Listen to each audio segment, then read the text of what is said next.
गीता किसी विशेष व्यक्ति, किसी जाति, वर्ग, पंथ, देश काल या किसी रूढ़िग्रस्त संप्रदाय का ग्रंथ नहीं है, बल्कि यह सार्वलौकिक तथा सार्वकालिक धर्मशास्त्र है। ये प्रत्येक देश, प्रत्येक जाति, प्रत्येक आयु के, प्रत्येक स्त्री पुरुष के लिए, सबके लिए है। सचमुच गीता संपूर्ण मानव जाति का धर्मशास्त्र है और कितने गौरव की बात है कि गीता आपका धर्मशास्त्र है।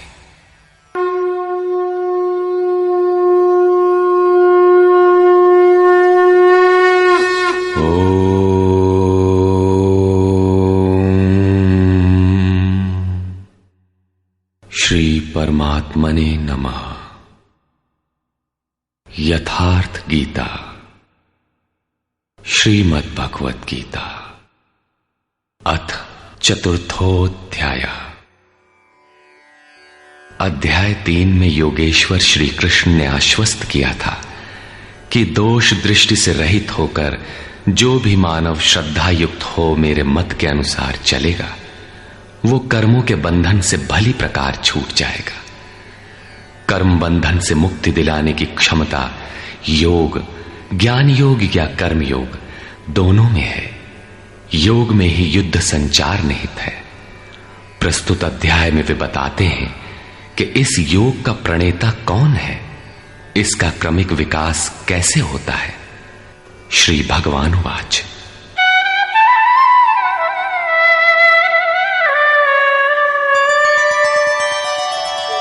इमं विवस्वते योगं प्रोक्तवानहमव्ययम् विवस्वान्मनवे प्राह मनुरिक्ष्वाकवे ब्रवीत्।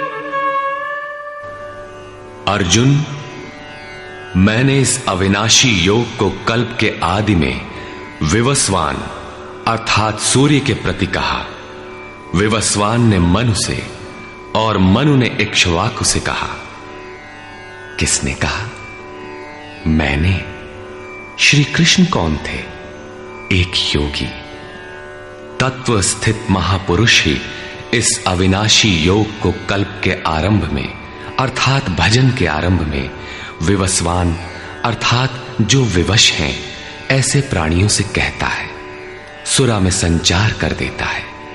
यहां सूर्य एक प्रतीक है, क्योंकि सुरा में ही वो परम प्रकाश स्वरूप है और वहीं उसके पाने का विधान है। वास्तविक प्रकाशदाता अर्थात सूर्य वहीं है। ये योग अविनाशी है। योगेश्वर श्री कृष्ण ने कहा था कि इसमें आरंभ का नाश नहीं होता। इस योग का आरंभ भर कर दें तो यह पूर्णत्व दिलाकर ही शांत होता है। शरीर का कल्प औषधियों द्वारा होता है, किंतु आत्मा का भजन से होता है। भजन का आरंभ ही आत्मकल्प का आदि है। यह साधन भजन भी किसी महापुरुष की ही देन है। मोह निशा में अचेत आदिम मानव, जिसमें भजन का कोई संस्कार नहीं है, योग के विषय में जिसने कभी सोचा तक नहीं, ऐसा मनुष्य किसी महापुरुष को देखता है तो उनके दर्शन मात्र से, उनकी वाणी से, टूटी फूटी सेवा और सानिध्य से योग के संस्कार उसमें संचारित हो जाते हैं। गोस्वामी तुलसीदास जी इसी को कहते हैं, जे चितिये प्रभु जिन्ह प्रभु हेरे, ते सब भये परम पद जोगु। योगेश्वर श्री कृष्ण कहते हैं कि ये योग मैंने आरंभ में सूर्य से कहा। चक्षोः सूर्यो अजायत। महापुरुष के दृष्टि निक्षेप मात्र से योग के संस्कार सुरा में प्रसारित हो जाते हैं। स्वयं प्रकाश, स्ववश परमेश्वर का निवास सबके हृदय में है। सुरा अर्थात श्वास के निरोध से ही उसकी प्राप्ति का विधान है। सुरा में संस्कारों का सृजन ही सूर्य के प्रति कहना है। समय आने पर यह संस्कार मन में स्फुरित होगा। यही सूर्य का मन से कहना है। मन में स्फुरित होने पर महापुरुष के उस वाक्य के प्रति इच्छा जागृत हो जाएगी। यदि मन में कोई बात है तो उसे पाने की इच्छा अवश्य होगी, यही मनु का इक्ष्वाकु से कहना है। लालसा होगी कि वो नियत कर्म करें जो अविनाशी है, जो कर्म बंधन से मोक्ष दिलाता है। ऐसा है तो किया जाए, और आराधना गति पकड़ लेती है। गति पकड़कर ये योग कहां पहुंचाता है, इस पर कहते हैं, एवं परंपरा प्राप्तम् इमं राजर्षयो विदुः सकाले नेह महता योगो नष्टः परन्तप। इस प्रकार किसी महापुरुष द्वारा संस्कार रहित पुरुषों की सुरा में, सुरा से मन में, मन से इच्छा में, और इच्छा तीव्र होकर क्रियात्मक आचरण में ढलकर ये योग क्रमशः उत्थान करते करते राजर्षि श्रेणी तक पहुंच जाता है। उस अवस्था में जाकर विदित होता है। इस स्तर के साधक में रिद्धियों सिद्धियों का संचार होता है। वो योग इस महत्वपूर्ण काल में इसी लोक अर्थात शरीर में प्रायः नष्ट हो जाता है। इस सीमा रेखा को कैसे पार किया जाए? क्या इस विशेष स्थल पर पहुंचकर सभी नष्ट हो जाते हैं? श्री कृष्ण कहते हैं, नहीं, जो मेरा आश्रित है, मेरा प्रिय भक्त है, अनन्य सखा है, वो नष्ट नहीं होता।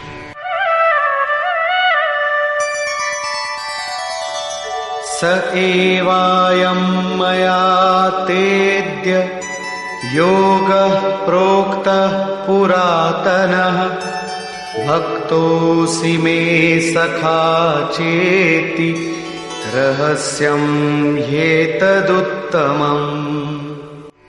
वो ही ये पुरातन योग अब मैंने तेरे लिए वर्णन किया है, क्योंकि तू मेरा भक्त और सखा है, और ये योग उत्तम रहस्यपूर्ण है। अर्जुन क्षत्रिय श्रेणी का साधक था, राजर्षि की अवस्था वाला था, जहां रिद्धियों सिद्धियों के थपेड़े में साधक नष्ट हो जाता है।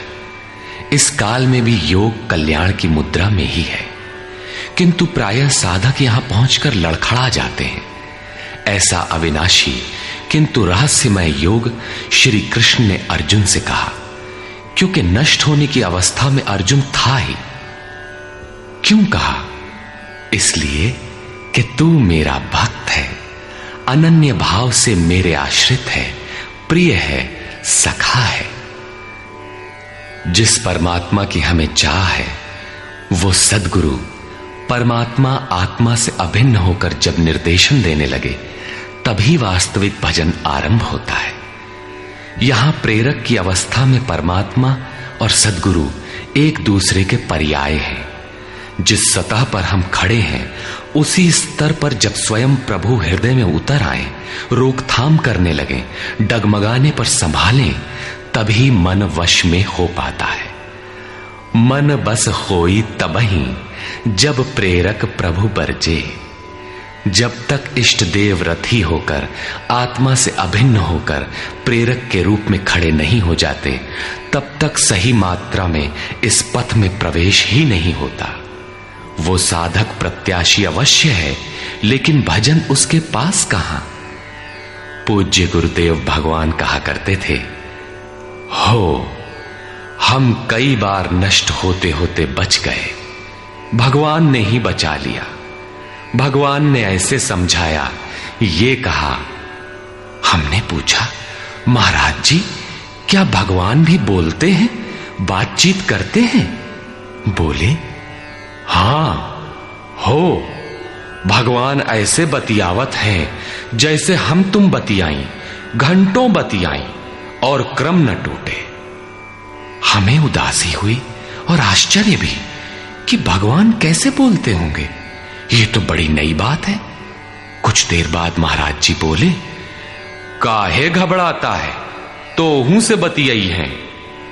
अक्षरशः सत्य था उनका कथन, और यही सख्य भाव है। सखा की तरह वे निराकरण करते रहें, तभी इस नष्ट होने वाली स्थिति से साधक पार हो पाता है। अभी तक योगेश्वर श्री कृष्ण ने किसी महापुरुष द्वारा योग के आरंभ, इसमें आने वाले व्यवधान, उससे पार पाने का रास्ता बताया। इस पर अर्जुन ने प्रश्न किया। अर्जुन उवाच,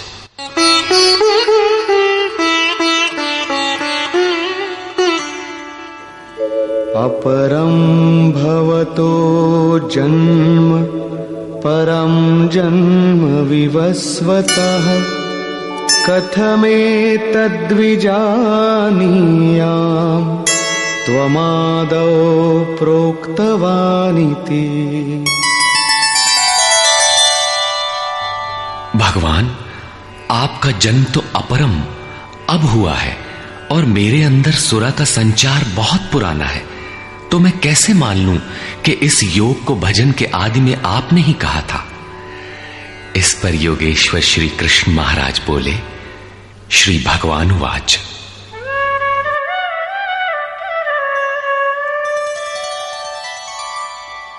बहूनि मे व्यतीतानि जन्मानि तव चार्जुन तान्यहं वेद सर्वाणि न त्वं वेत्थ परन्तप। अर्जुन, मेरे और तेरे बहुत से जन्म हो चुके हैं। हे परम तप, उन सबको तू नहीं जानता, किंतु मैं जानता हूं। साधक नहीं जानता, स्वरूपस्थ महापुरुष जानता है, अव्यक्त की स्थिति वाला जानता है। क्या आप सबकी तरह पैदा होते हैं? श्री कृष्ण कहते हैं, नहीं, स्वरूप की प्राप्ति शरीर प्राप्ति से भिन्न है। मेरा जन्म इन आंखों से नहीं देखा जा सकता। मैं अजन्मा, अव्यक्त, शाश्वत होते हुए भी शरीर के आधार वाला हूं। अवधू जीवत में कर आशा, मुए मुक्ति गुरु कहे स्वार्थी, झूठा दे विश्वासा। शरीर के रहते ही उस परम तत्व में प्रवेश पाया जाता है। लेश मात्र भी कमी है तो जन्म लेना पड़ता है। अभी तक अर्जुन श्री कृष्ण को अपने समान देहधारी समझता है। वो अंतरंग प्रश्न रखता है, क्या आपका जन्म वैसा ही है जैसा सबका है? क्या आप भी शरीरों की तरह पैदा होते हैं? श्री कृष्ण कहते हैं, अजोऽपि सन्नव्ययात्मा भूतानामीश्वरोऽपि सन् प्रकृतिं स्वामधिष्ठाय संभवाम्यात्ममायया।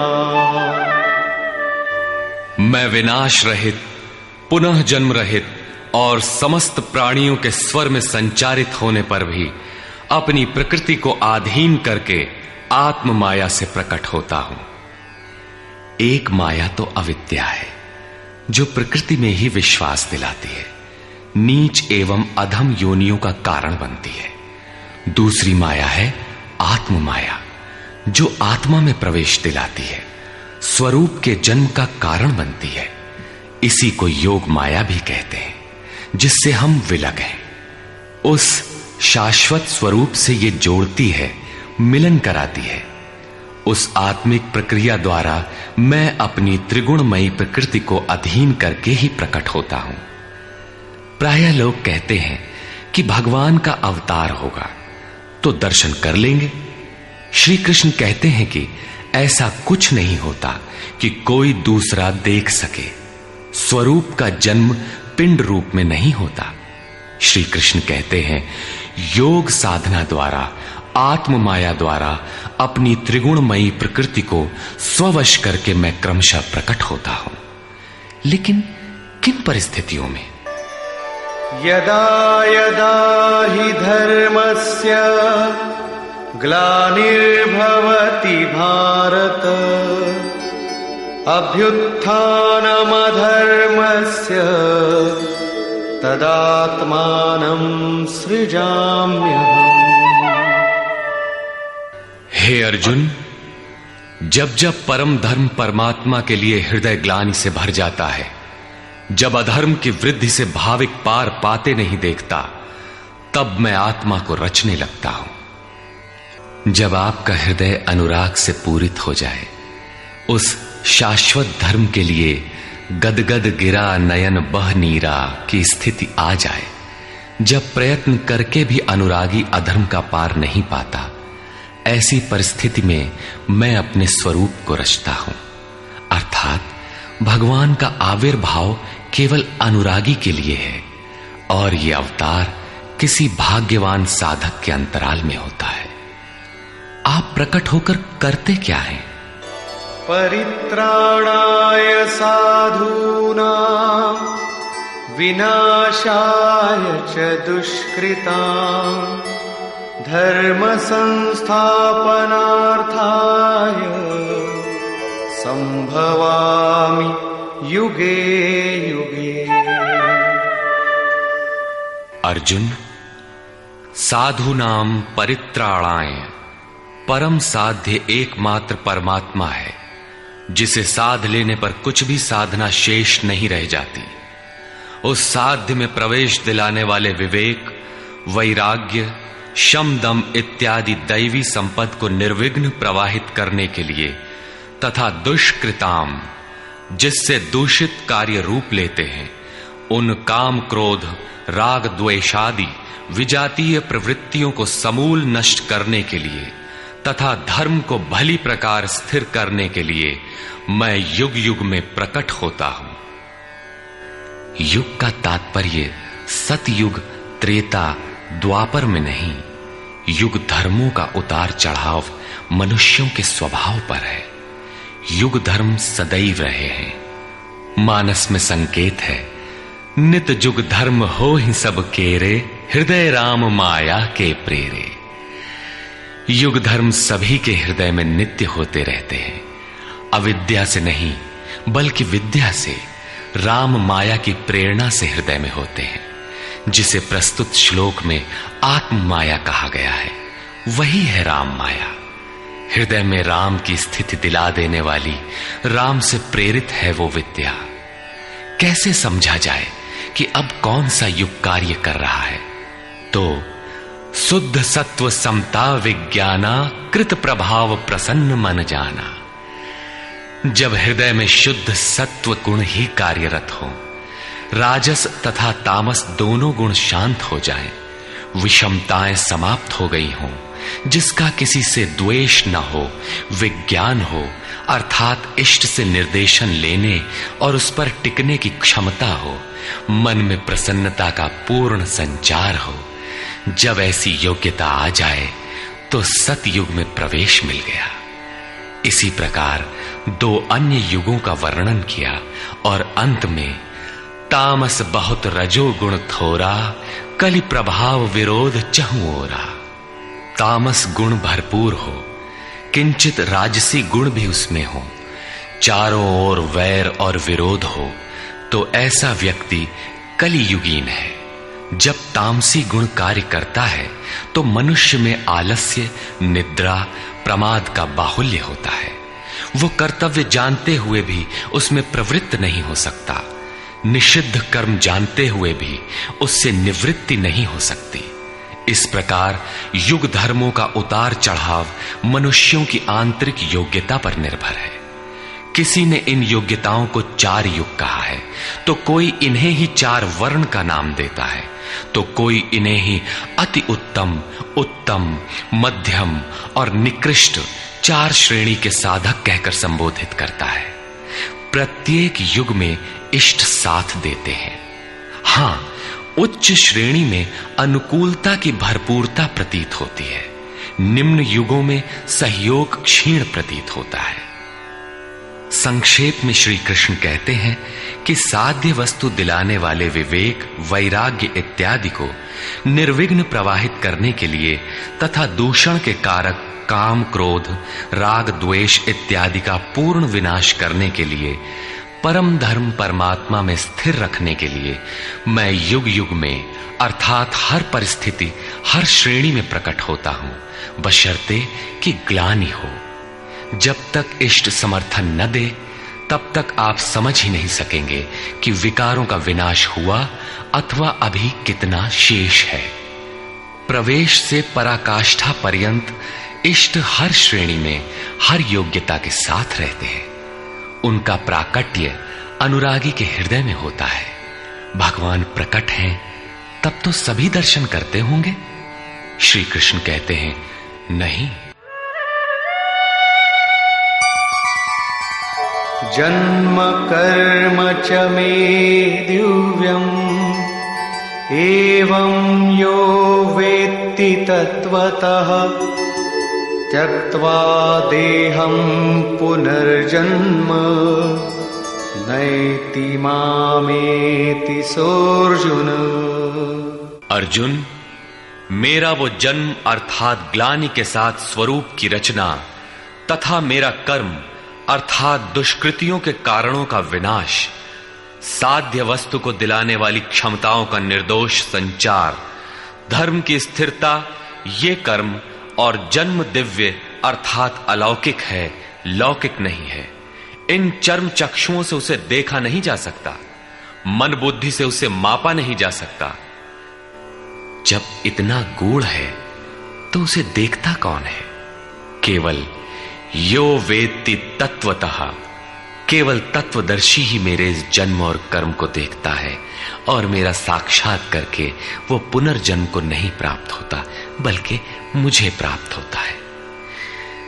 जब तत्वदर्शी ही भगवान के जन्म और कार्य को देख पाता है तो लोग लाखों की संख्या में भीड़ लगाए क्यों खड़े हैं कि कहीं अवतार होगा तो दर्शन करेंगे। क्या आप तत्वदर्शी हैं? महात्मा वेश में आज भी विविध तरीके से, मुख्यतः महात्मा वेश की आड़ में बहुत से लोग प्रचार करते फिरते हैं कि वे अवतार हैं, या उनके दलाल प्रचार कर देते हैं। लोग भेड़ की तरह अवतार को देखने टूट पड़ते हैं। किंतु श्री कृष्ण कहते हैं कि केवल तत्वदर्शी ही देख पाता है। अब तत्वदर्शी किसे कहते हैं? अध्याय 2 में सत असत का निर्णय देते हुए योगेश्वर श्री कृष्ण ने बताया था कि अर्जुन, असत वस्तु का अस्तित्व नहीं है और सत का तीनों कालों में कभी अभाव नहीं है। तो क्या आप ऐसा कहते हैं?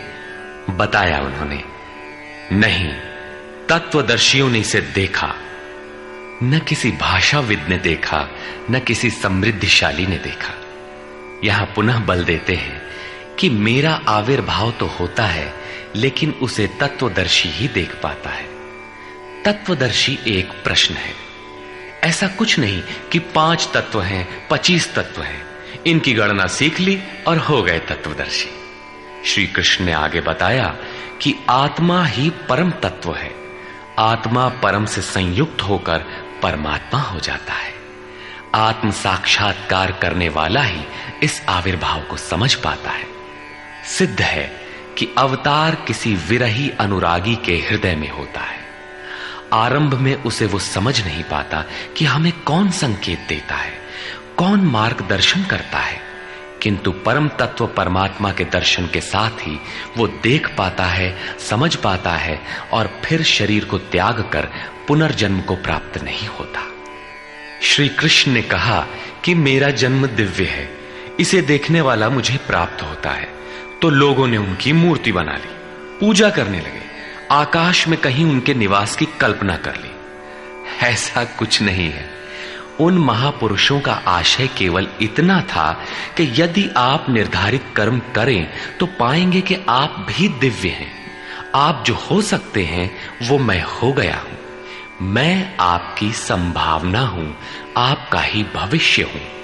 अपने भीतर आप जिस दिन ऐसी पूर्णता पा लेंगे तो आप भी वही होंगे जो श्री कृष्ण है। जो श्री कृष्ण का स्वरूप है वही आपका भी हो सकता है। अवतार कहीं बाहर नहीं होता। हां, यदि अनुराग पूरित हृदय हो तो आपके भीतर भी अवतार की अनुभूति संभव है। वे आपको प्रोत्साहित करते हैं कि बहुत से लोग इस मार्ग पर चलकर मेरे स्वरूप को प्राप्त कर चुके हैं। वीतराग भय क्रोधा मन्मया मामुपाश्रिताः बहवो ज्ञानतपसा पूता मद्भावमागता। राग और विराग दोनों से परे वीतराग तथा इसी प्रकार भय अभय, क्रोध अक्रोध दोनों से परे अनन्य भाव से अर्थात अहंकार रहित मेरे शरण हुए बहुत से लोग ज्ञान तप से पवित्र होकर मेरे स्वरूप को प्राप्त हो चुके हैं। अब ऐसा होने लगा हो ऐसी बात नहीं है, ये विधान सदैव से रहा है। बहुत से पुरुष इसी प्रकार से मेरे स्वरूप को प्राप्त हो चुके हैं। किस प्रकार? जिन जिन का हृदय अधर्म की वृद्धि देखकर परमात्मा के लिए ग्लानि से भर गया, उस स्थिति में मैं अपने स्वरूप को रचता हूं। वे मेरे स्वरूप को प्राप्त होते हैं, जिसे योगेश्वर श्री कृष्ण ने तत्व दर्शन कहा था, उसे ही अब ज्ञान कहते हैं। परम तत्व है परमात्मा, उसे प्रत्यक्ष दर्शन के साथ जानना ज्ञान है। ऐसी जानकारी वाले ज्ञानी मेरे स्वरूप को प्राप्त करते हैं। यहां यह प्रश्न पूरा हो गया। अब वे योग्यता के आधार पर भजने वालों का श्रेणी विभाजन करते हैं। ये यथा मां प्रपद्यन्ते तांस्तथैव भजाम्यहम् मम वर्त्मानुवर्तन्ते मनुष्याः पार्थ सर्वशः। पार्थ, जो मुझे जितनी लगन से जैसा भजते हैं, मैं भी उनको वैसा ही भजता हूं, उतनी ही मात्रा में सहयोग देता हूं। साधक की श्रद्धा ही कृपा बनकर उसे मिलती है। इस रहस्य को जानकर सुधीजन संपूर्ण भाव से मेरे मार्ग के अनुसार ही बरतते हैं। जैसा मैं बरतता हूं, जो मुझे प्रिय है वैसा ही आचरण करते हैं। जो मैं कराना चाहता हूं वही करते हैं। भगवान कैसे भजते हैं? वे रथी बनकर खड़े हो जाते हैं, साथ चलने लगते हैं। यही उनका भजना है। दूषित जिनसे पैदा होते हैं, उनका विनाश करने के लिए वे खड़े हो जाते हैं। सत्य में प्रवेश दिलाने वाले सद्गुणों का परित्राण करने के लिए वे खड़े हो जाते हैं। जब तक इष्ट देव हृदय से पूर्णता रथी न हो और हर कदम पर सावधान न करें, तब तक कोई कैसा ही भजनानंदी क्यों न हो, लाख आंख मूंदे, लाख प्रयत्न करे, वो इस प्रकृति के द्वंद्व से पार नहीं हो सकता। वो कैसे समझेगा कि हम कितनी दूरी तय कर चुके, कितना शेष है। इष्ट ही आत्मा से अभिन्न होकर खड़े हो जाते हैं और उसका मार्गदर्शन करते हैं कि तुम यहां पर हो, ऐसे करो, ऐसे चलो। इस प्रकार प्रकृति की खाई पाटते हुए शनैः शनैः आगे बढ़ाते हुए स्वरूप में प्रवेश दिला देंगे।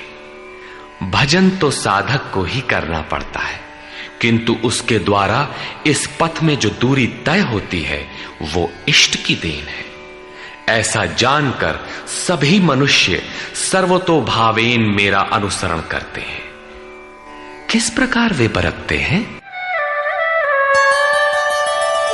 कांक्षन्तः कर्मणां सिद्धिं यजन्त इह देवताः क्षिप्रं हि मानुषे लोके सिद्धिर्भवति कर्मजा।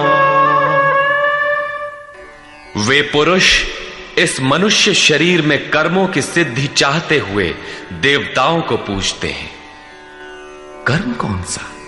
श्री कृष्ण ने कहा, अर्जुन तू नियत कर्म कर। नियत कर्म क्या है? यज्ञ की प्रक्रिया ही कर्म है। यज्ञ क्या है? साधना की विधि विशेष, जिसमें श्वास प्रश्वास का हवन, इंद्रियों के बहिर्मुखी प्रवाह को संयमाग्नि में हवन किया जाता है, जिसका परिणाम है परमात्मा। कर्म का शुद्ध अर्थ है आराधना, जिसका स्वरूप इसी अध्याय में आगे मिलेगा। इस आराधना का परिणाम क्या है? संसिद्धिम, परम सिद्धि परमात्मा यान्ति ब्रह्म सनातनम, शाश्वत ब्रह्म में प्रवेश, परम नैष्कर्म्य की स्थिति। श्री कृष्ण कहते हैं, मेरे अनुसार बरतने वाले लोग इस मनुष्य लोक में कर्म के परिणाम परम नैष्कर्म्य सिद्धि के लिए देवताओं को पूजते हैं, अर्थात दैवी संपत्ति को बलवती बनाते हैं। तीसरे अध्याय में उन्होंने बताया था कि इस यज्ञ द्वारा तुम देवताओं की वृद्धि करो, दैवी संपद को बलवती बनाओ। ज्यों ज्यों हृदय देश में वो दैवी संपद उन्नत होगी, त्यों ही त्यों तुम्हारी उन्नति होगी। इस प्रकार परस्पर उन्नति करते हुए परम श्रेय को प्राप्त हो जाओ। अंत तक उन्नति करते जाने की ये अंतःक्रिया है। इसी पर बल देते हुए श्री कृष्ण कहते हैं कि मेरे अनुकूल बरतने वाले लोग इस मनुष्य शरीर में कर्मों की सिद्धि चाहते हुए दैवी संपत्ति को बलवती बनाते हैं, जिससे वो नैष्कर्म्य सिद्धि शीघ्र ही होती है। वो असफल नहीं होती, सफल ही होती है। शीघ्र का तात्पर्य, क्या कर्म में प्रवृत्ति होते ही तत्क्षण ये परम सिद्धि मिल जाती है? श्री कृष्ण कहते हैं, नहीं, इस सोपान पर क्रमशः चढ़ने का विधान है। कोई छलांग लगाकर भावातीत ध्यान जैसा चमत्कार नहीं होता। इस पर देखें, चातुर्वर्ण्यं मया सृष्टं गुणकर्म विभागशः तस्य कर्तारमपि मां विद्य कर्तारमव्ययम्। अर्जुन, चातुर्वर्ण्यम मया सृष्टम, 4 वर्णों की रचना मैंने की। तो क्या मनुष्यों को 4 भागों में बांट दिया? श्री कृष्ण कहते हैं, नहीं, गुण कर्म विभागशः, गुणों के माध्यम से कर्म को 4 भागों में बांटा। गुण एक पैमाना है, मापदंड है। तामसी गुण होगा तो आलस्य, निद्रा, प्रमाद, कर्म में न प्रवृत्त होने का स्वभाव, जानते हुए भी अकर्तव्य से निवृत्ति न हो पाने की विवशता रहेगी। ऐसी अवस्था में साधन आरंभ कैसे करें? 2 घंटे आप आराधना में बैठते हैं, इस कर्म के लिए प्रयत्नशील होना चाहते हैं, किंतु 10 मिनट भी अपने पक्ष में नहीं पाते। शरीर अवश्य बैठा है, लेकिन जिस मन को बैठना चाहिए वो हवा से बातें कर रहा है, कुतर्कों का जाल बुन रहा है, तरंग पर तरंग छाई है। तो आप बैठे क्यों हैं? समय क्यों नष्ट करते हैं? उस समय केवल परिचर्यात्मकम कर्म शूद्रस्यापि स्वभावजम, जो महापुरुष अव्यक्त की स्थिति वाले हैं, अविनाशी तत्व में स्थित हैं, उनकी तथा इस पथ पर अग्रसर अपने से उन्नत लोगों की सेवा में लग जाओ। इससे दूषित संस्कार शमन होते जाएंगे, साधना में प्रवेश दिलाने वाले संस्कार सबल होते जाएंगे। क्रमशः तामसी गुण न्यून होने पर राजसी गुणों की प्रधानता तथा सात्विक गुण के स्वल्प संचार के साथ साधक की क्षमता वैश्य श्रेणी की हो जाती है। उस समय वही साधक इंद्रिय संयम, आत्मिक संपत्ति का संग्रह स्वभावतः करने लगेगा। कर्म करते करते उसी साधक में सात्विक गुणों का बाहुल्य हो जाएगा, राजसी गुण कम रह जाएंगे, तामसी गुण शांत रहेंगे। उस समय वही साधक क्षत्रिय श्रेणी में प्रवेश पालेगा। शौर्य, कर्म में प्रवृत्त रहने की क्षमता, पीछे न हटने का स्वभाव, सब भावों पर स्वामी भाव, प्रकृति के तीनों गुणों को काटने की क्षमता उसके स्वभाव में ढल जाएगी। वही कर्म और सूक्ष्म होने पर मात्र सात्विक गुण कार्यरत रह जाने पर मन का शमन, इंद्रियों का दमन, एकाग्रता, सरलता, ध्यान, समाधि, ईश्वरीय निर्देश, आस्तिकता इत्यादि ब्रह्म में प्रवेश दिलाने वाली स्वाभाविक क्षमता के साथ वही साधक ब्राह्मण श्रेणी का कहा जाता है। ये ब्राह्मण श्रेणी के कर्म की निम्नतम सीमा है। जब वही साधक ब्रह्म में स्थित हो जाता है, उस अंतिम सीमा में वो स्वयं में न ब्राह्मण रहता है, न क्षत्रिय, न वैश्य, न शूद्र, किंतु दूसरों के मार्गदर्शन हेतु वही ब्राह्मण है। कर्म एक ही है, नियत कर्म, आराधना। अवस्था भेद से इसी कर्म को ऊंची नीची 4 सीढ़ियों में बांटा। किसने बांटा? किसी योगेश्वर ने बांटा, अव्यक्त स्थिति वाले महापुरुष ने बांटा। उसके कर्ता मुझ अविनाशी को अकर्ता ही जान। क्यों?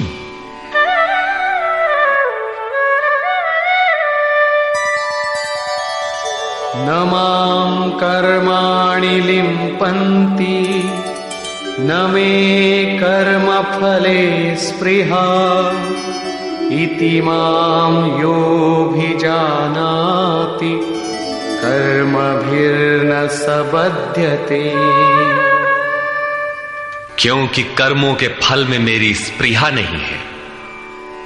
कर्मों का फल क्या है? श्री कृष्ण ने पीछे बताया था कि यज्ञ जिससे पूरा होता है उस क्रिया का नाम कर्म है, और पूर्ति काल में यज्ञ जिसकी रचना करता है उस ज्ञानामृत को पान करने वाला शाश्वत सनातन ब्रह्म में प्रवेश पा लेता है। कर्म का परिणाम है परमात्मा। उस परमात्मा की चाह भी अब मुझे नहीं है, क्योंकि वो मुझसे भिन्न नहीं है। मैं अव्यक्त स्वरूप हूं, उसी की स्थिति वाला हूं। अब आगे कोई सत्ता नहीं जिसके लिए इस कार्य पर स्नेह रखूं।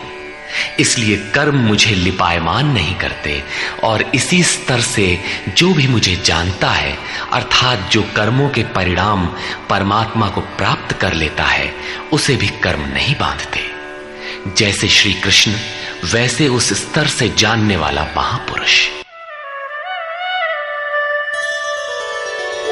एवं ज्ञात्वा कृतं कर्म पूर्वैरपि मुमुक्षुभिः कुरु कर्मैव तस्मात् त्वं पूर्वैः पूर्वतरं कृतम्। अर्जुन, पहले होने वाले मोक्ष की इच्छा वाले पुरुषों द्वारा भी यही जानकर कर्म किया गया। क्या जानकर? यही कि जब कर्मों का परिणाम परमात्मा भिन्न न रह जाए, कर्मों के परिणाम परमात्मा की स्पृहा न रह जाने पर उस पुरुष को कर्म नहीं बांधते। श्री कृष्ण इसी स्थिति वाले हैं, इसलिए वे कर्म से लिपायमान नहीं होते, और उसी स्तर से हम जान लेंगे तो हमें भी कर्म नहीं बांधेगा। जैसा श्री कृष्ण, ठीक उसी स्तर से जो भी जान लेगा, वैसा ही वो पुरुष भी कर्म बंधन से मुक्त हो जाएगा। अब श्री कृष्ण भगवान, महात्मा, अव्यक्त, योगेश्वर या महायोगेश्वर जो भी रहे हों, वो स्वरूप सबके लिए है। यही समझकर पहले के मुमुक्षु पुरुषों ने, मोक्ष की इच्छा वाले पुरुषों ने कर्म पर कदम रखा। इसलिए अर्जुन, तू भी पूर्वजों द्वारा सदा से किए हुए इसी कर्म को कर। यही कल्याण का एकमात्र मार्ग है। अभी तक योगेश्वर श्री कृष्ण ने कर्म करने पर बल दिया, किंतु यह स्पष्ट नहीं किया कि कर्म क्या है। अध्याय 2 में उन्होंने कर्म का नाम मात्र लिया कि अब इसी को तू निष्काम कर्म के विषय में सुन। उसकी विशेषताओं का वर्णन किया कि यह जन्म मरण के महान भय से रक्षा करता है। कर्म करते समय सावधानी का वर्णन किया, लेकिन यह नहीं बताया कि कर्म क्या है। अध्याय 3 में उन्होंने कहा कि ज्ञान मार्ग अच्छा लगे या निष्काम कर्म योग, कर्म तो करना ही पड़ेगा। न कर्मों को त्यागने से कोई ज्ञानी होता है, और न कर्म को न आरंभ करने से कोई निष्कर्मी। हठवश जो नहीं करते वे दंभी हैं।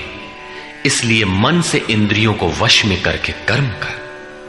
कौन सा कर्म करें? तो बताया नियत कर्म कर। अब ये निर्धारित कर्म है कौन? तो बोले यज्ञ की प्रक्रिया ही नियत कर्म है। एक नवीन प्रश्न दिया कि यज्ञ क्या है जिसे करें तो कर्म हो जाए। वहां भी यज्ञ की उत्पत्ति बताई, उसकी विशेषताओं का वर्णन किया, किंतु यज्ञ नहीं बताया जिससे कर्म को समझा जा सके। अभी तक ये स्पष्ट नहीं हुआ कि कर्म क्या है। अब कहते हैं कि अर्जुन, कर्म क्या है, अकर्म क्या है, इस विषय में बड़े बड़े विद्वान भी मोहित हैं। उसे भली प्रकार समझ लेना चाहिए।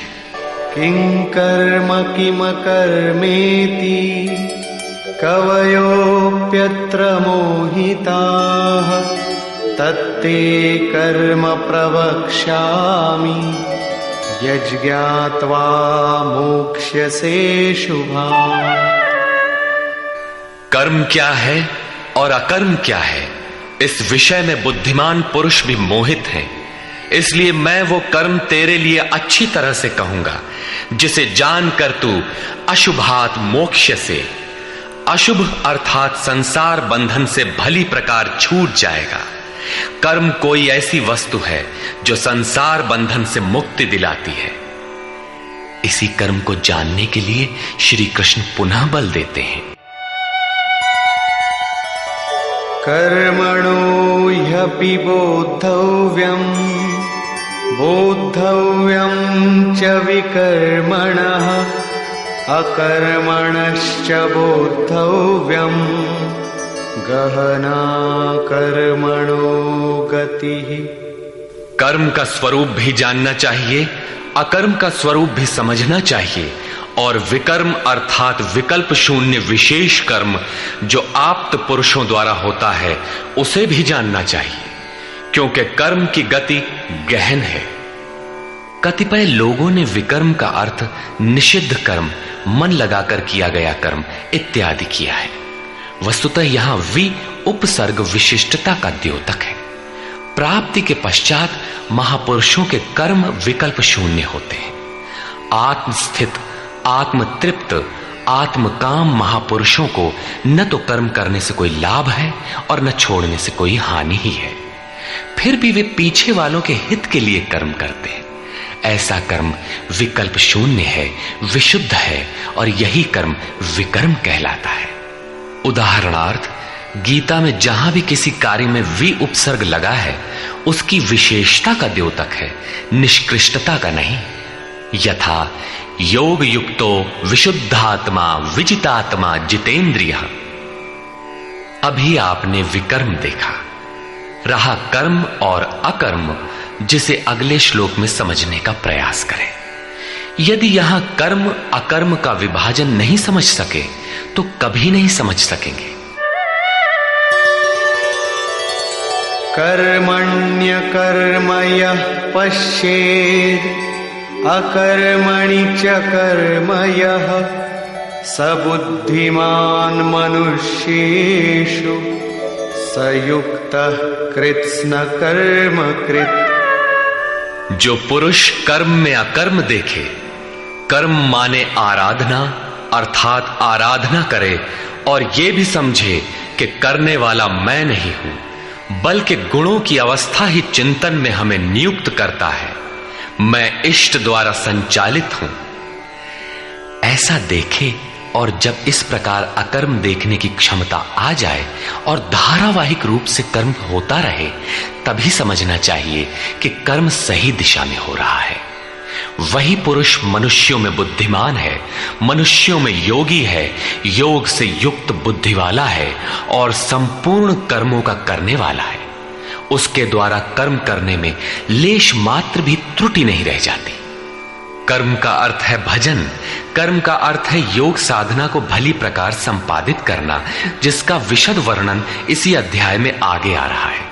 यहां कर्म और अकर्म का केवल विभाजन किया गया, जिससे कर्म करते समय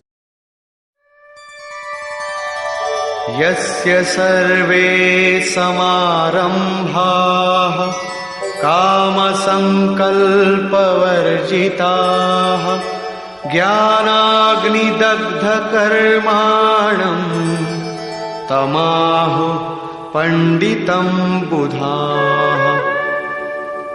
अर्जुन, यस्य सर्वे समारंभाः, जिस पुरुष के द्वारा संपूर्णता से आरंभ की हुई क्रिया काम संकल्प वर्जिता, क्रमशः उत्थान होते होते इतनी सूक्ष्म हो गई कि वासना और मन के संकल्प विकल्प से ऊपर उठ गई। कामना और संकल्पों का निरोध होना मन की विजेतावस्था है। अतः कर्म कोई ऐसी वस्तु है जो इस मन को कामना और संकल्प विकल्प से ऊपर उठा देता है। उस समय ज्ञानाग्नि दग्ध कर्माणम, अंतिम संकल्प के भी शमन के साथ, जिसे हम नहीं जानते, जिसे जानने के लिए हम इच्छुक थे, उस परमात्मा की प्रत्यक्ष जानकारी हो जाती है।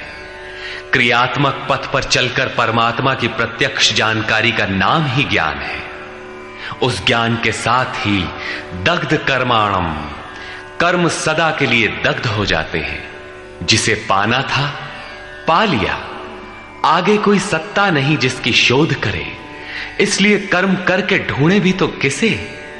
उस जानकारी के साथ कर्म की आवश्यकता समाप्त हो जाती है। ऐसी स्थिति वालों को ही बोध स्वरूप महापुरुषों ने पंडित कहकर संबोधित किया है। उनकी जानकारी पूर्ण है।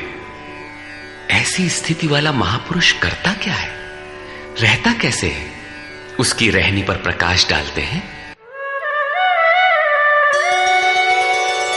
त्यक्त्वा कर्मफलासंगम नित्यतृप्तो निराश्रयः कर्मण्यभिप्रवृत्तोऽपि नैव किंचित् करोति सः।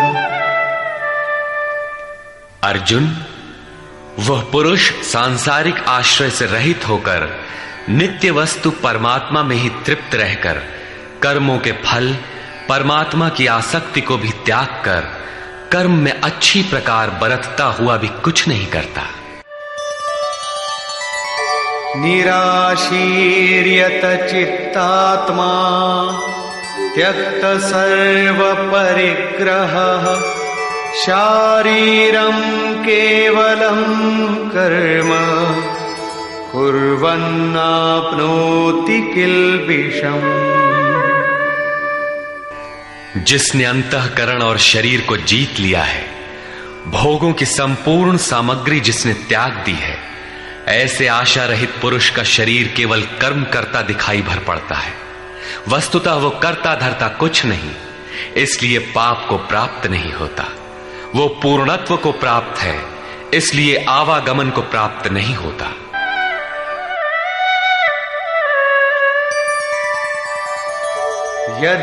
यदृच्छालाभ संतुष्टो द्वन्द्वातीतो विमत्सरः समः सिद्धावसिद्धौ च कृत्वापि न निबध्यते। अपने आप जो कुछ भी प्राप्त हो उसी में संतुष्ट रहने वाला, सुख दुख, राग द्वेष और हर्ष शोकादि द्वंद्वों से परे, विमत्सरः, ईर्ष्या रहित तथा सिद्धि और असिद्धि में समभाव वाला पुरुष कर्मों को करके भी नहीं बंधता। सिद्धि अर्थात जिसे पाना था वो अब भिन्न नहीं है और वो कभी विलग भी नहीं होगा, इसलिए असिद्धि का भी भय नहीं है। इस प्रकार सिद्धि और असिद्धि में समभाव वाला पुरुष कर्म करके भी नहीं बंधता। कौन सा कर्म वो करता है? वही नियत कर्म, यज्ञ की प्रक्रिया। इसी को दोहराते हुए कहते हैं,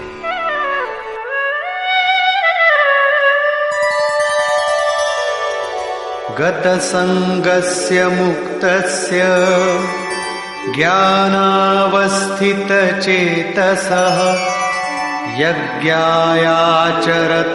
कर्म समग्रं प्रविलीयते।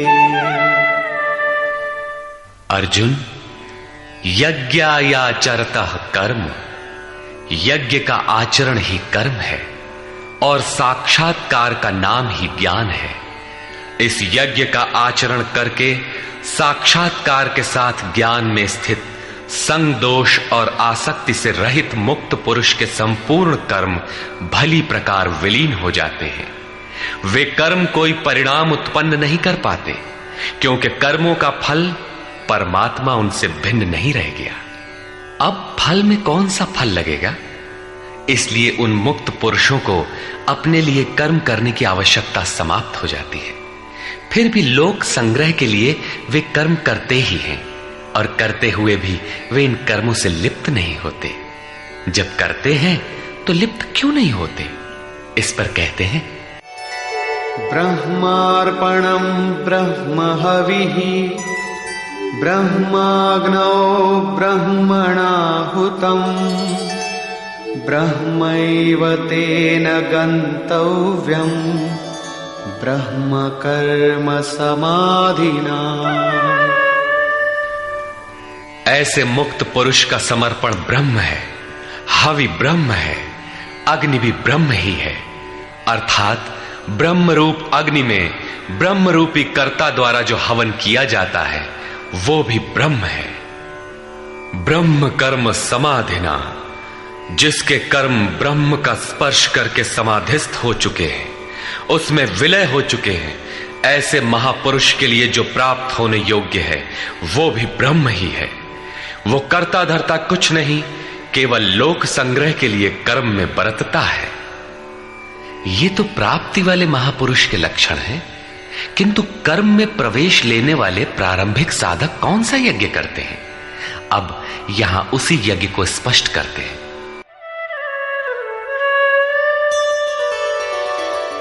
दैवमेवापरे यज्ञं योगिनः पर्युपासते ब्रह्माग्नावपरे यज्ञं यज्ञेनैवोपजुह्वति। गत श्लोक में योगेश्वर श्री कृष्ण ने परमात्म स्थित महापुरुषों के यज्ञ का निरूपण किया, किंतु दूसरे योगी जो अभी उस तत्व में स्थित नहीं हुए हैं, क्रिया में प्रवेश करने वाले हैं, वे आरंभ कहां से करें?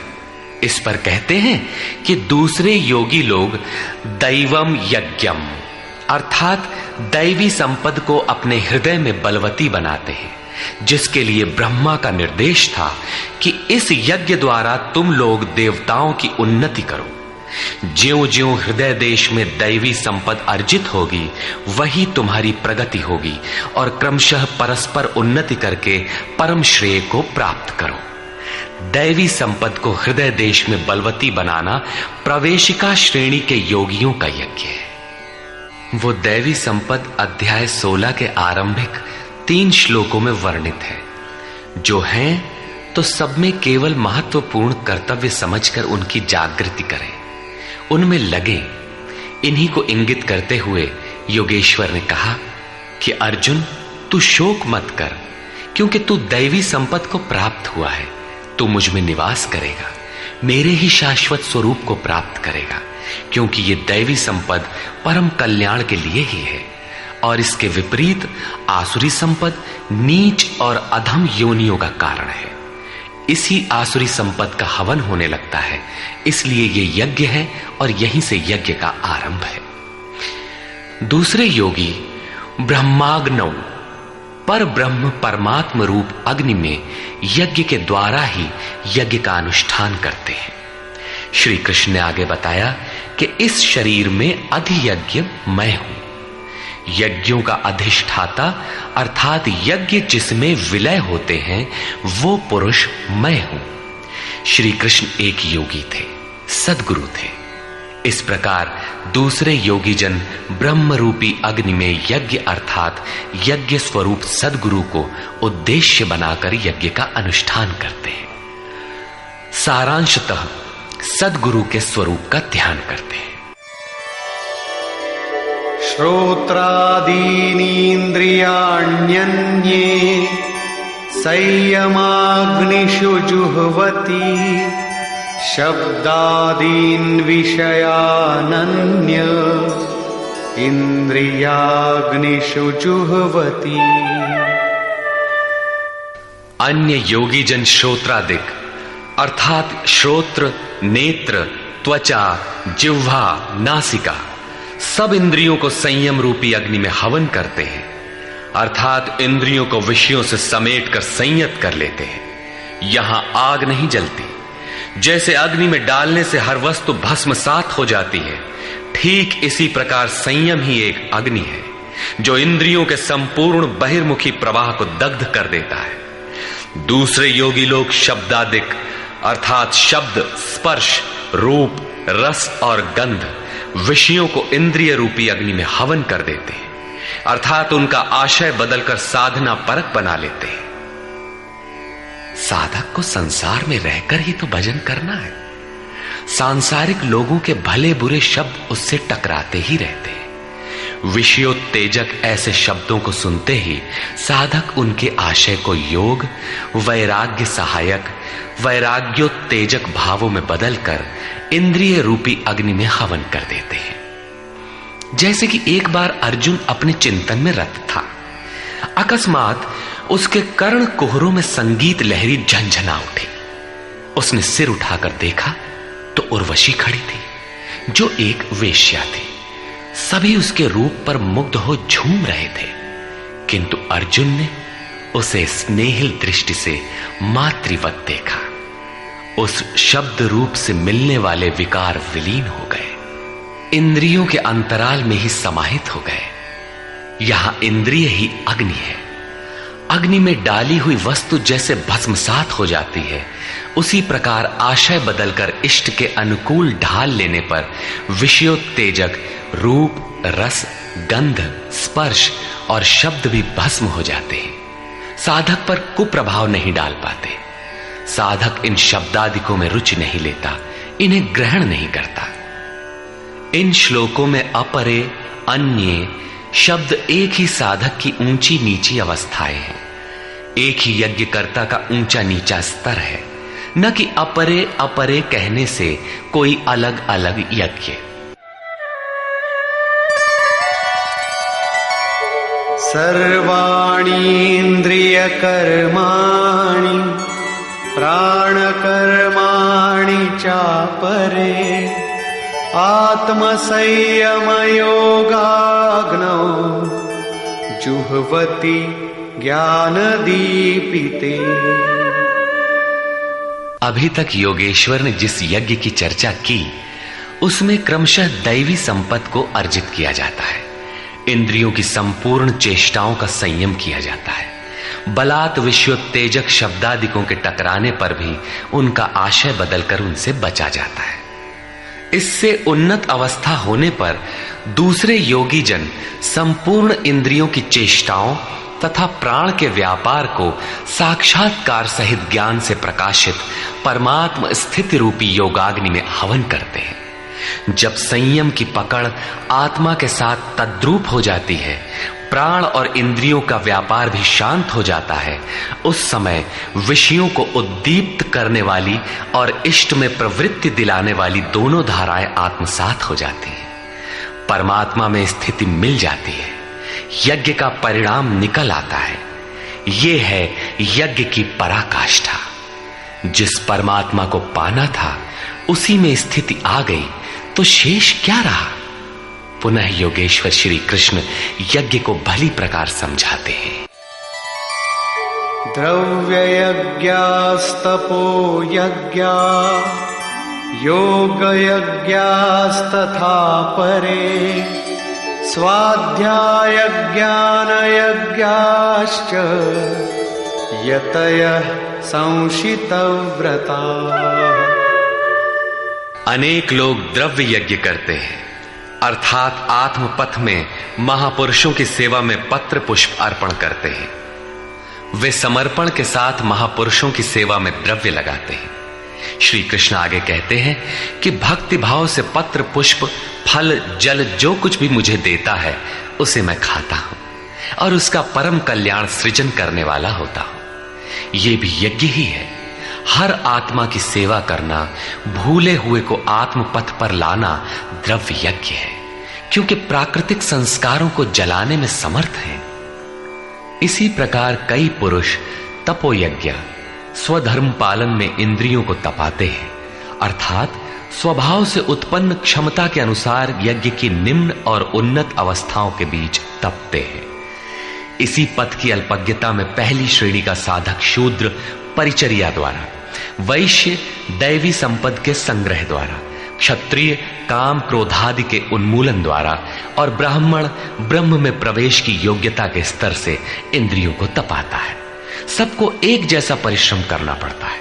वास्तव में यज्ञ एक ही है, अवस्था के अनुसार ऊंची नीची श्रेणियां गुजरती जाती है। पूज्य महाराज जी कहते थे, मन सहित इंद्रियों और शरीर को लक्ष्य के अनुरूप तपाना ही तप कहलाता है। ये लक्ष्य से दूर भागेंगे, इन्हें समेट कर उधर ही लगाओ। अनेक पुरुष योग यज्ञ का आचरण करते हैं। प्रकृति में भटकती हुई आत्मा का प्रकृति से परे परमात्मा से मिलन का नाम योग है। योग की परिभाषा अध्याय 6/23 में दृष्टव्य है। सामान्यतः दो वस्तुओं का मिलन योग कहलाता है। कागज से कलम मिल गया, थाली और मेज मिल गए तो क्या योग हो गया? नहीं, ये तो पंचभूतों से निर्मित पदार्थ हैं, एक ही हैं, दो कहां? दो प्रकृति और पुरुष हैं। प्रकृति में स्थित आत्मा अपने ही शाश्वत रूप परमात्मा में प्रवेश पा जाता है तो प्रकृति पुरुष में विलीन हो जाती है। यही योग है। अतः अनेक पुरुष इस मिलन में सहायक शम, दम इत्यादि नियमों का भली प्रकार आचरण करते हैं। योग यज्ञ करने वाले तथा अहिंसादि तीक्ष्ण व्रतों से युक्त यत्नशील पुरुष स्वाध्याय ज्ञान यज्ञाश्च, स्वयं का अध्ययन, स्वरूप का अध्ययन करने वाले ज्ञान यज्ञ के कर्ता है। यहां योग के अंगों अर्थात यम, नियम, आसन, प्राणायाम, प्रत्याहार, धारणा, ध्यान और समाधि, इनको अहिंसादि तीक्ष्ण व्रतों से निर्दिष्ट किया गया है। अनेक लोग स्वाध्याय करते हैं। पुस्तक पढ़ना तो स्वाध्याय का आरंभिक स्तर मात्र है। विशुद्ध स्वाध्याय है स्वयं का अध्ययन, जिससे स्वस्वरूप की उपलब्धि होती है, जिसका परिणाम है ज्ञान अर्थात साक्षात्कार। यज्ञ का अगला चरण बताते हैं। अपाने जुह्वति प्राणम, प्राणे पानम तथा परे, प्राणापान गतिरुद्ध्वा प्राणायाम परायणा। बहुत से योगी अपान वायु में प्राण वायु का हवन करते हैं और उसी प्रकार प्राण वायु में अपान वायु का हवन करते हैं। इससे सूक्ष्म अवस्था हो जाने पर अन्य योगी जन प्राण और अपान दोनों की गति रोककर प्राणायाम के परायण हो जाते हैं। जिसे श्री कृष्ण प्राण अपान कहते हैं, उसी को महात्मा बुद्ध अनापान कहते हैं। इसी को उन्होंने श्वास प्रश्वास भी कहा है। प्राण वो श्वास है जिसे आप भीतर खींचते हैं और अपान वो श्वास है जिसे आप बाहर छोड़ते हैं। योगियों की अनुभूति है कि आप श्वास के साथ बाह्य वायुमंडल के संकल्प भी ग्रहण करते हैं और प्रश्वास में इसी प्रकार आंतरिक भले बुरे चिंतन की लहर फेंकते रहते हैं। बाह्य किसी संकल्प का ग्रहण न करना प्राण का हवन है तथा भीतर संकल्पों को न उठने देना अपान का हवन है। न भीतर से किसी संकल्प का स्फुरण हो और न ही बाह्य दुनिया में चलने वाले चिंतन अंदर क्षोभ उत्पन्न कर पाए। इस प्रकार प्राण और अपान दोनों की गति सम हो जाने पर प्राणों का याम अर्थात निरोध हो जाता है। यही प्राणायाम है। ये मन की विजितावस्था है। प्राणों का रुकना और मन का रुकना एक ही बात है। प्रत्येक महापुरुष ने इस प्रकरण को लिया है। वेदों में इसका उल्लेख है, चत्वारि वाक पारमिता पदानि। इसी को पूज्य महाराज जी कहा करते थे। हो, एक ही नाम को 4 श्रेणियों से जपा जाता है, बैखरी, मध्यमा, पश्यंती और परा। बैखरी उसे कहते हैं जो व्यक्त हो जाए, नाम का इस प्रकार उच्चारण हो कि आप सुने और बाहर कोई बैठा हो तो उसे भी सुनाई पड़े। मध्यमा अर्थात मध्यम स्वर में जप, जिसे केवल आप ही सुने, बगल में बैठा हुआ व्यक्ति भी उस उच्चारण को सुन न सके। ये उच्चारण कंठ से होता है। धीरे धीरे नाम की धुन बन जाती है, डोर लग जाती है। साधना और सूक्ष्म हो जाने पर पश्यंती अर्थात नाम देखने की अवस्था आ जाती है। फिर नाम को जपा नहीं जाता, यही नाम श्वास में ढल जाता है।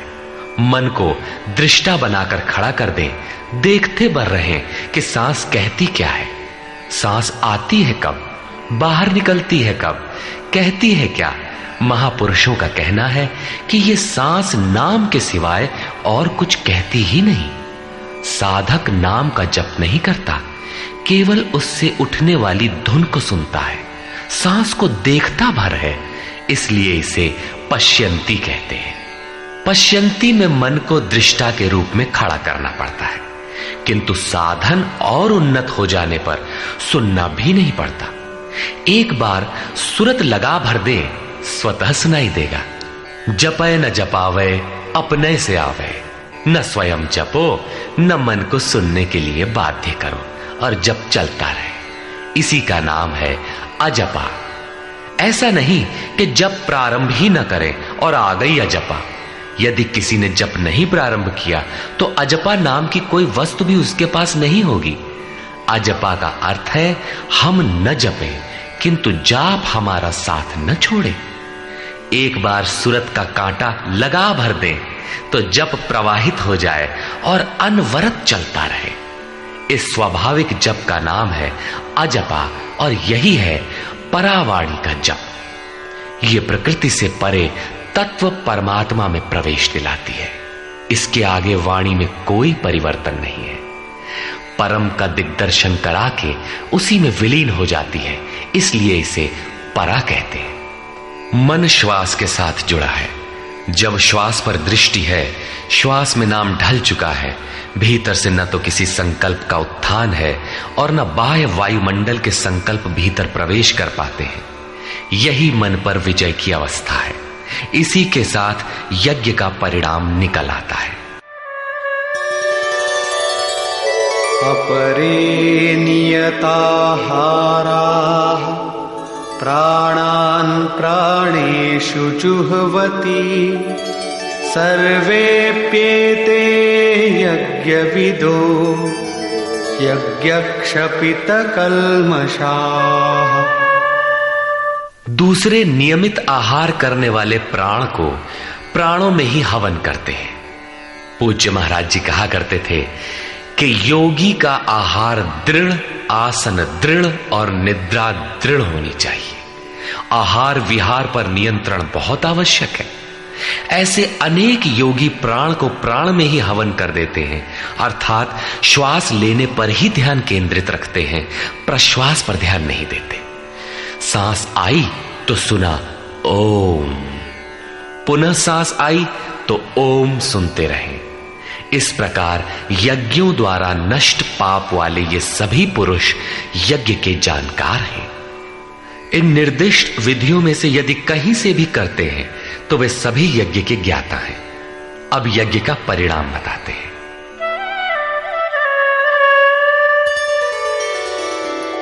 यज्ञशिष्टामृतभुजो यान्ति ब्रह्म सनातनम् नायं लोकोऽस्त्ययज्ञस्य कुतोऽन्यः कुरु सत्तम।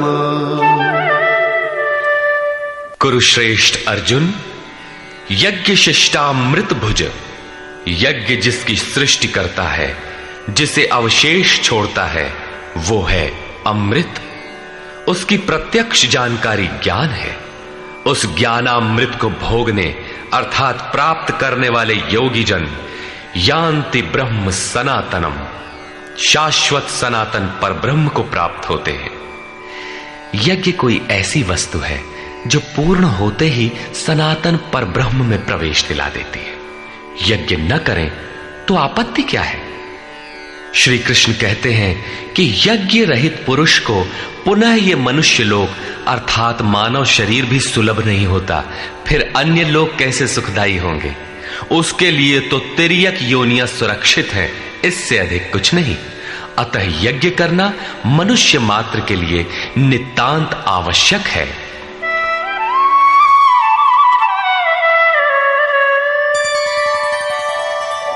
एवं बहुविधा यज्ञा वितता ब्रह्मणो मुखे कर्मजान् विद्धितान् सर्वान् एवं ज्ञात्वा विमोक्ष्यसे। इस प्रकार उपर्युक्त बहुत प्रकार के यज्ञ वेद की वाणी में कहे गए हैं, ब्रह्म के मुख से विस्तारित है।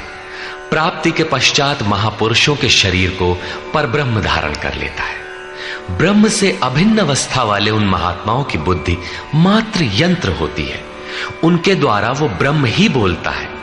उसकी वाणी में इन यज्ञों का विस्तार किया गया है। इन सब यज्ञों को तू कर्मजान विद्धि, कर्म से उत्पन्न हुआ जान। यही पहले भी कहे आए हैं, यज्ञः कर्म समुद्भवः। उन्हें इस प्रकार क्रियात्मक चलकर जान लेने पर, जैसा अभी बताया था, यज्ञ करके जिनका पाप नष्ट हो चुका हो वही यज्ञ के यथार्थ ज्ञाता है। अतः अर्जुन, तू विमोक्ष्य से संसार बंधन से पूर्णतः छूट जाएगा। यहां योगेश्वर ने कर्म को स्पष्ट कर दिया। वो हरकत कर्म है जिससे उपर्युक्त यज्ञ पूर्ण होते हैं।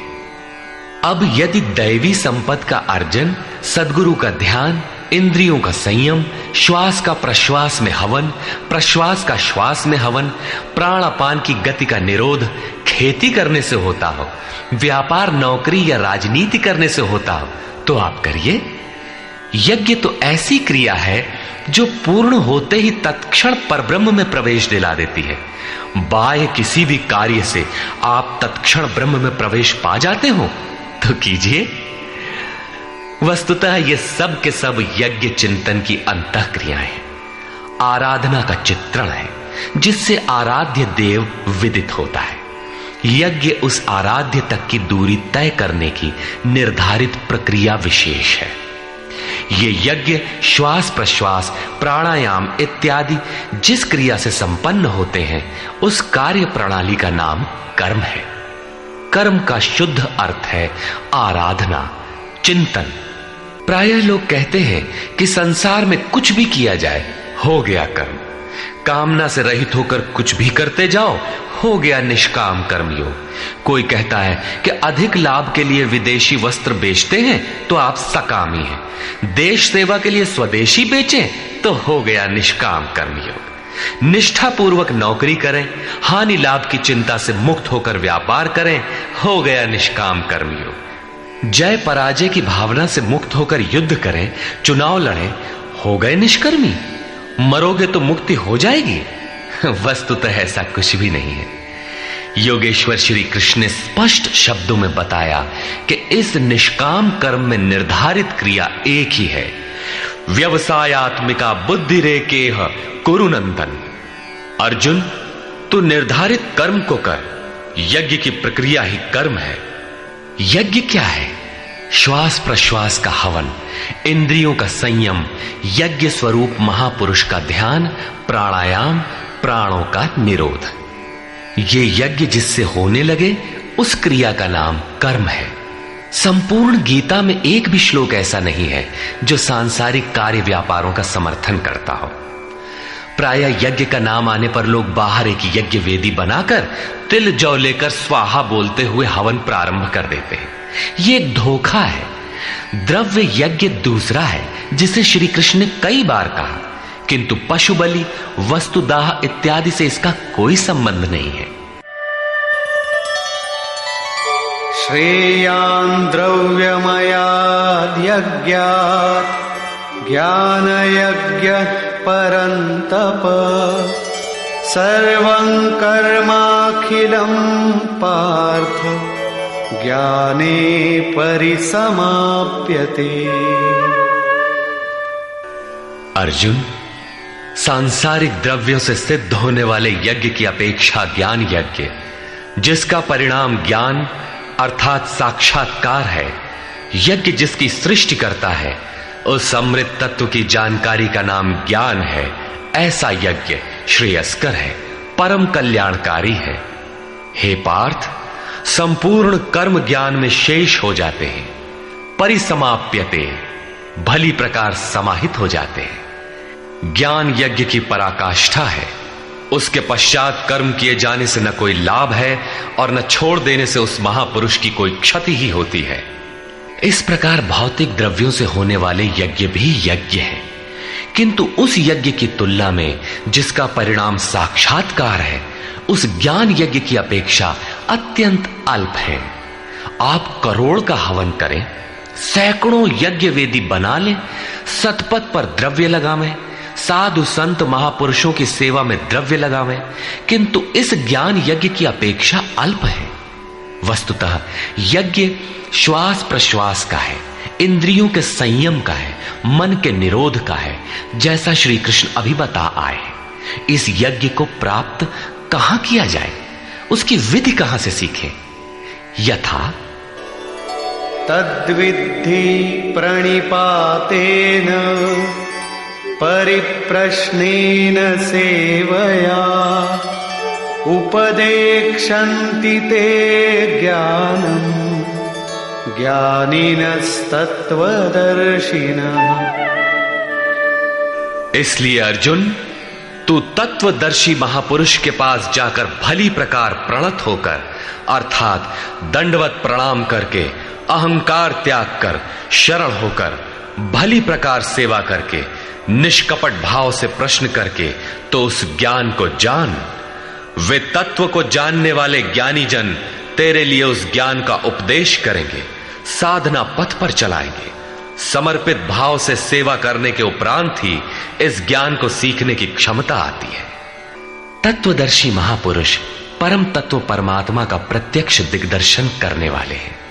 वे यज्ञ की विधि विशेष के ज्ञाता हैं और वही आपको भी सिखाएंगे। यदि अन्य यज्ञ होता तो ज्ञानी तत्वदर्शी की क्या आवश्यकता थी? स्वयं भगवान के सामने ही तो अर्जुन खड़ा था। भगवान उसे तत्वदर्शी के पास क्यों भेजते हैं? वस्तुतः श्री कृष्ण एक योगी थे।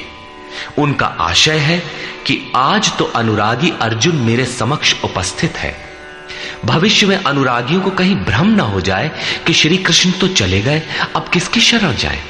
इसलिए उन्होंने स्पष्ट किया कि तत्वदर्शी के पास जाओ, वे ज्ञानी जन तुझे उपदेश देंगे और यज्ञात्वा न पुनर्मोहम् एवं यास्यसि पांडव येन भूतान्यशेषेण द्रक्ष्यस्यात्मन्यथो मयि। उस ज्ञान को उनके द्वारा समझकर तू इस प्रकार फिर कभी मोह को प्राप्त नहीं होगा। उनसे दी गई जानकारी के द्वारा उस पर चलते हुए तू अपनी आत्मा के अंतर्गत संपूर्ण भूतों को देखेगा, अर्थात सभी प्राणियों में इसी आत्मा का प्रसार देखेगा। जब सर्वत्र एक ही आत्मा के प्रसार को देखने की क्षमता आ जाएगी, उसके पश्चात तू मुझ में प्रवेश करेगा। अतः उस परमात्मा को पाने का साधन तत्व स्थित महापुरुष के द्वारा है। ज्ञान के संबंध में, धर्म और शाश्वत सत्य के संबंध में श्री कृष्ण के अनुसार किसी तत्वदर्शी से ही पूछने का विधान है।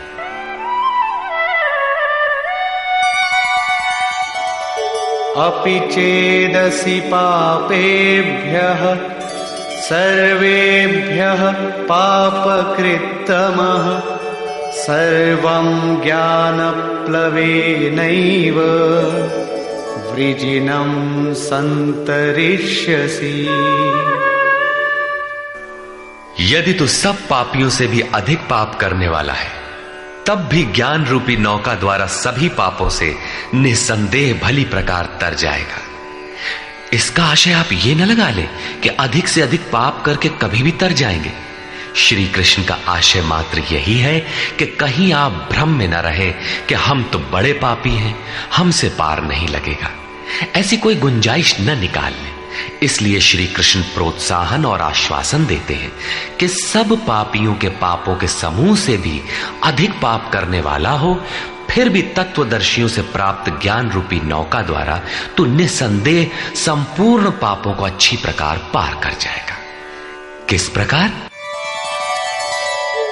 यथैधांसि समिद्धोऽग्निः भस्मसात् कुरुतेऽर्जुन ज्ञानाग्निः सर्वकर्माणि भस्मसात् कुरुते तथा। अर्जुन, जिस प्रकार प्रज्वलित अग्नि ईंधन को भस्म कर देता है, ठीक उसी प्रकार ज्ञान रूपी अग्नि संपूर्ण कर्मों को भस्म कर देता है।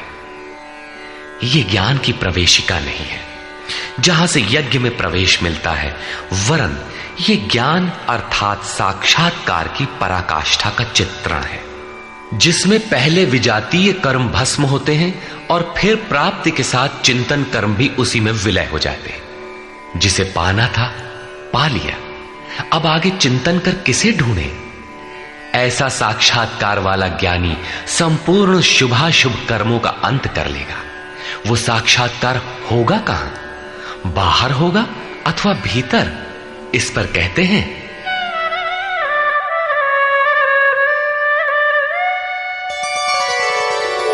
नहि ज्ञानेन सदृशं पवित्रमिह विद्यते तत्स्वयं योग संसिद्धः कालेनात्मनि विन्दति। इस संसार में ज्ञान के समान पवित्र करने वाला निसंदेह कुछ भी नहीं है। उस ज्ञान अर्थात साक्षात्कार को तू स्वयं, दूसरा नहीं, योग की परिपक्व अवस्था में, आरंभ में नहीं, अपनी आत्मा के अंतर्गत हृदय देश में ही अनुभव करेगा, बाहर नहीं। इस ज्ञान के लिए कौन सी योग्यताएं अपेक्षित हैं? योगेश्वर के ही शब्दों में, श्रद्धावान लभते ज्ञानम तत्परः संयतेन्द्रियः ज्ञानम लब्ध्वा परां शांतिम अचिरेणाधिगच्छति।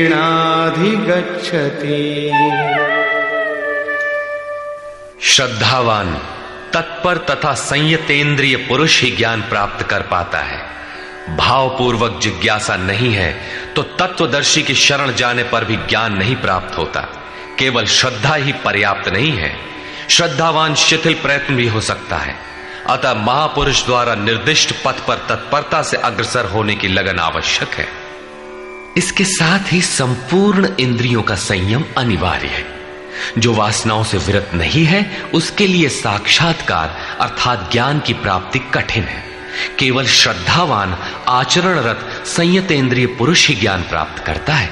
ज्ञान को प्राप्त कर वो तत्क्षण परम शांति को प्राप्त हो जाता है, जिसके पश्चात कुछ भी पाना शेष नहीं रहता। और जहां श्रद्धा नहीं है, अज्ञश्चा श्रद्धानश्च संशयात्मा विनश्यति नायं लोकोऽस्ति न परो न सुखं संशयात्मनः। अज्ञानी जो यज्ञ के विधि विशेष से अनभिज्ञ है एवं श्रद्धा रहित तथा संशय युक्त पुरुष इस परमार्थ पथ से भ्रष्ट हो जाता है। उनमें भी संशय युक्त पुरुष के लिए न तो सुख है, न पुनः मनुष्य शरीर है और न परमात्मा ही। अतः तत्वदर्शी महापुरुष के पास जाकर इस पथ के संशयों का निवारण कर लेना चाहिए, अन्यथा वे वस्तु का परिचय कभी नहीं पाएंगे। फिर पाता कौन है? योग संन्यस्त कर्माणं ज्ञान संच्छिन्न संशयम् आत्मवन्तं न कर्माणि निबध्नन्ति धनंजय। जिसके कर्म योग द्वारा भगवान में समाहित हो चुके हैं, जिसका संपूर्ण संशय परमात्मा की प्रत्यक्ष जानकारी द्वारा नष्ट हो गया है, परमात्मा से संयुक्त ऐसे पुरुष को कर्म नहीं बांधते। योग के द्वारा ही कर्मों का शमन होगा, ज्ञान से ही संशय नष्ट होगा। इसीलिए श्री कृष्ण कहते हैं, तस्मादज्ञान संभूतं हृत्स्थं ज्ञानासिनात्मनः चित्वैनं संशयं योगम् आतिष्ठोत्तिष्ठ भारत। इसलिए भरतवंशी अर्जुन, तू योग में स्थित हो और अज्ञान से उत्पन्न हुए हृदय में स्थित अपने संशय को ज्ञान रूपी तलवार से काट युद्ध के लिए खड़ा हो। जब साक्षात्कार में बाधक संशय शत्रु मन के भीतर है तो बाहर कोई किसी से क्यों लड़ेगा? वस्तुतः जब आप चिंतन पथ पर अग्रसर होते हैं तब संशय से उत्पन्न बाह्य प्रवृत्तियां बाधा के रूप में स्वाभाविक है। ये शत्रु के रूप में भयंकर आक्रमण करती है। संयम के साथ यज्ञ की विधि विशेष का आचरण करते हुए इन विकारों का पार पाना ही युद्ध है, जिसका परिणाम परम शांति है। यही अंतिम विजय है, जिसके पीछे हार नहीं है। निष्कर्ष, इस अध्याय के आरंभ में योगेश्वर श्री कृष्ण ने कहा कि इस योग को आरंभ में मैंने सूर्य के प्रति कहा, सूर्य ने मनु से और मनु ने इक्ष्वाकु के प्रति कहा और उनसे राजर्षियों ने जाना। मैंने अथवा अव्यक्त स्थिति वाले ने कहा। महापुरुष भी अव्यक्त स्वरूप वाला ही है। शरीर तो उसके रहने का मकान मात्र है। ऐसे महापुरुष की वाणी में परमात्मा ही प्रवाहित होता है। ऐसे किसी महापुरुष से योग सूर्य द्वारा संचारित होता है। उस परम प्रकाश रूप का प्रसार सुरा के अंतराल में होता है, इसलिए सूर्य के प्रति कहा। श्वास में संचारित होकर वे संस्कार रूप में आ गए।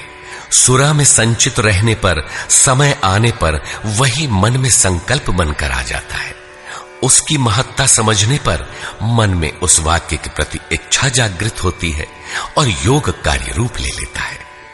क्रमशः उत्थान करते करते यह योग रिद्धियों सिद्धियों की राजर्षित्व श्रेणी तक पहुंचने पर नष्ट होने की स्थिति में जा पहुंचता है। किंतु जो प्रिय भक्त हैं, अनन्य सखा हैं, उसे महापुरुष ही संभाल लेते हैं। अर्जुन के प्रश्न करने पर कि आपका जन्म तो अब हुआ है, योगेश्वर श्री कृष्ण ने बताया, अव्यक्त, अविनाशी, अजन्मा और संपूर्ण भूतों में प्रवाहित होने पर भी आत्म माया योग प्रक्रिया द्वारा अपनी त्रिगुणमयी प्रकृति को वश में करके मैं प्रकट होता हूं। प्रकट होकर करते क्या है? साध्य वस्तुओं को परित्राण देने तथा जिनसे दूषित उत्पन्न होते हैं उनका विनाश करने के लिए, परम धर्म परमात्मा को स्थिर करने के लिए मैं आरंभ से पूर्ति पर्यंत पैदा होता हूं। मेरा वह जन्म और कर्म दिव्य है, उसे केवल तत्वदर्शी ही जान पाते हैं। भगवान का आविर्भाव तो कलयुग की अवस्था में ही हो जाता है। यदि सच्ची लगन हो किंतु आरंभिक साधक समझ ही नहीं पाता कि यह भगवान बोल रहे हैं या यूं ही संकेत मिल रहे हैं। आकाश से कौन बोलता है? महाराज जी बताते थे कि जब भगवान कृपा करते हैं, आत्मा से रथी हो जाते हैं, तो खंबे से, वृक्ष से, पत्ते से, शून्य से, हर स्थान से बोलते और संभालते हैं। उत्थान होते होते जब परम तत्व परमात्मा विदित हो जाए, तभी स्पर्श के साथ ही वो स्पष्ट समझ पाता है। इसलिए अर्जुन, मेरे उस स्वरूप को तत्वदर्शियों ने देखा और मुझे जानकर वे तत्क्षण मुझ में ही प्रविष्ट हो जाते हैं, जहां से पुनः आवागमन में नहीं आते। इस प्रकार उन्होंने भगवान के आविर्भाव की विधि को बताया कि वह किसी अनुरागी के हृदय में होता है, बाहर कदापि नहीं। श्री कृष्ण ने बताया, मुझे कर्म नहीं बांधते और इस स्तर से जो जानता है उसे भी कर्म नहीं बांधते। यही समझकर मुमुक्षु पुरुषों ने कर्म का आरंभ किया था कि उस स्तर से जानेंगे तो जैसे श्री कृष्ण, वैसा ही उस स्तर से जानने वाला वह पुरुष, और जान लेने पर वैसा ही वह मुमुक्ष अर्जुन। यह उपलब्धि निश्चित है यदि यज्ञ किया जाए। यज्ञ का स्वरूप बताया, यज्ञ का परिणाम परम तत्व परम शांति बताया। इस ज्ञान को पाया कहां जाए? इस पर किसी तत्वदर्शी के पास जाने और उन्हें विधियों से पेश आने को कहा, जिससे वे महापुरुष अनुकूल हो जाए।